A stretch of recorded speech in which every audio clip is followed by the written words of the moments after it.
The old leather-bound journal felt heavy in Ilara's hands, its pages brittle with age.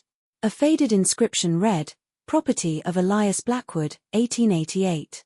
It was the only clue she had to her family history, a history stolen by war and time. Ilara, a child of the foster system, yearned for a connection to something larger than herself, a sense of belonging. Her journey started online, tracing the Blackwood name through census records and dusty digital archives.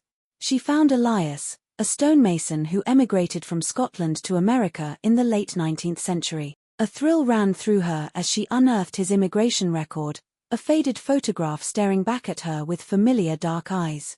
Days turned into weeks, each click of the mouse, each yellowed document revealing a new branch of her family tree. She discovered a great-aunt who was a suffragette, a second cousin who fought in the Civil War. With every revelation, the past felt less distant, the ghostly figures of her ancestors becoming real people with hopes, dreams, and regrets.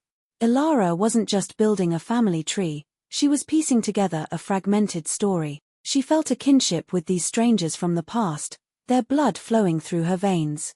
She visited cemeteries, tracing weathered names on headstones, whispering apologies for forgetting them for so long. One crisp autumn day, her search led her to a small town nestled in the Scottish Highlands.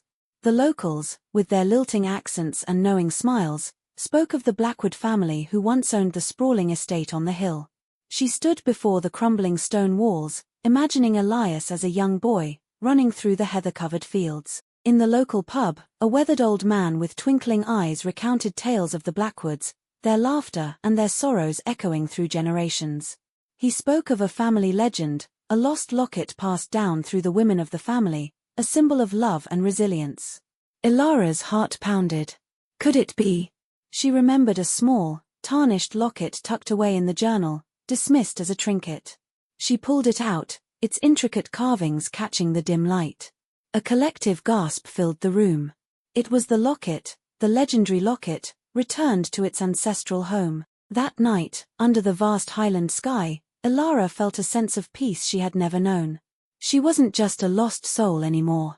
She was a Blackwood, a thread in a tapestry woven through centuries, connected to something bigger than herself, her journey finally leading her home.